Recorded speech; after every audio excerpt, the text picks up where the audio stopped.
Assalamualaikum warahmatullahi wabarakatuh. Apa kabar sahabat semua? Gimana kondisi jasmani dan rohaninya? Masih tetap semangat kan? Walaupun di masa COVID-19 seperti ini, saya harap sahabat semua tetap semangat dalam belajarnya. Ngomong-ngomong soal belajar, saya akan berbagi info nih khusus buat sahabat luar biasa seperti kalian. Mau tahu kan?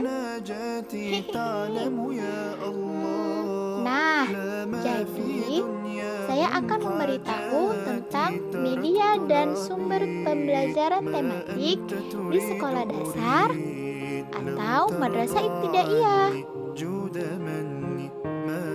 Sebelumnya, sahabat-sahabat semua tahu nggak sih apa itu media dan sumber belajar?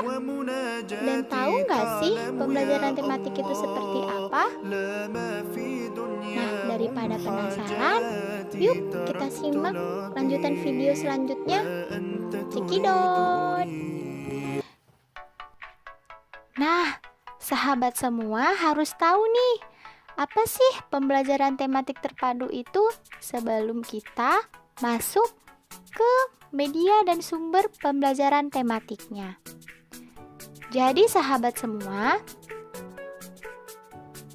pembelajaran tematik terpadu itu merupakan pembelajaran yang menggunakan tema-tema pada proses pembelajarannya.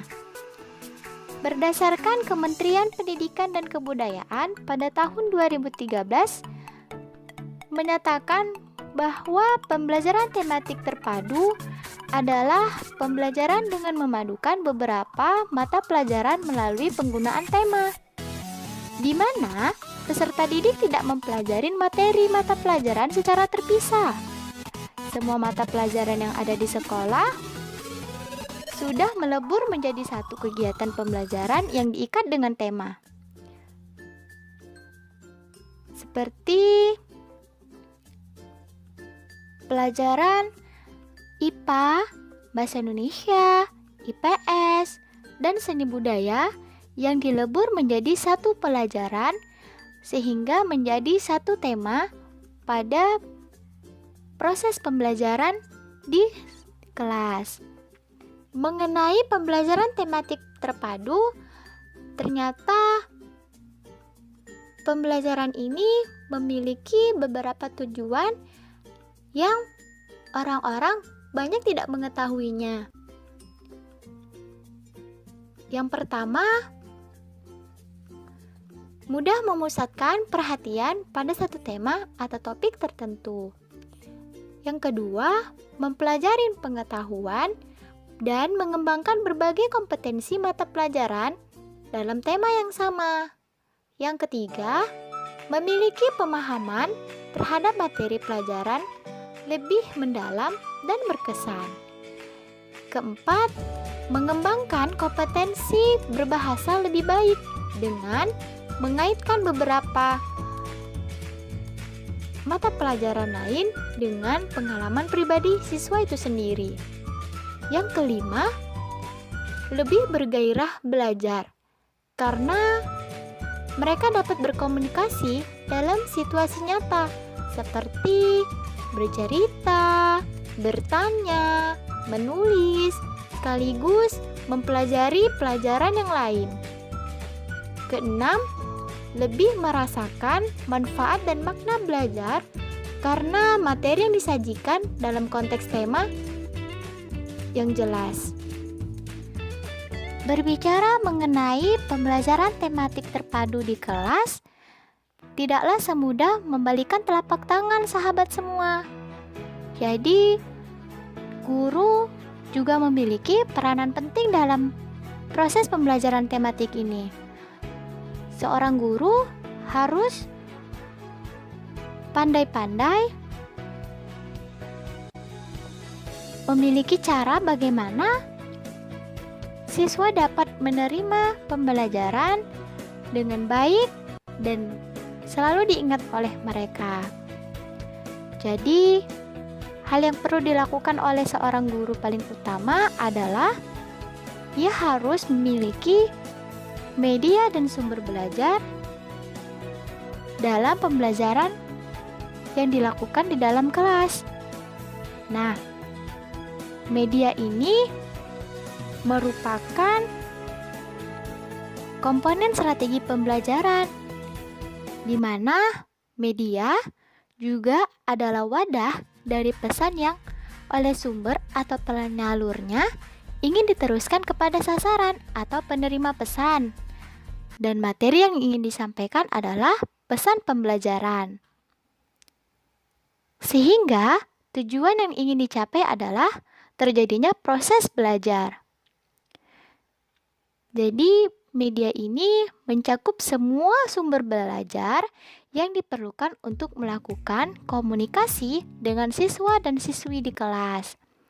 Sumber itu dapat berupa perangkat keras seperti komputer, televisi, dan LCD. Dan perangkat lunak adalah perangkat yang digunakan dalam perangkat keras. Jadi, dalam media sumber belajar ini tidak hanya perangkat keras saja, tetapi juga ada perangkat lunak. Sementara dalam hal memilih media dan sumber pembelajaran tematik sebagai seorang pendidik, kita harus paham betul nih, sahabat semua, apa yang dapat kita lakukan.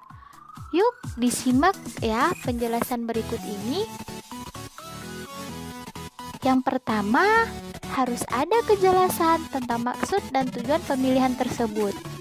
Jadi, seorang pendidik harus memiliki kejelasan maksud dari pemilihan media dan sumber belajar yang akan dibawakannya dalam proses pembelajaran nanti.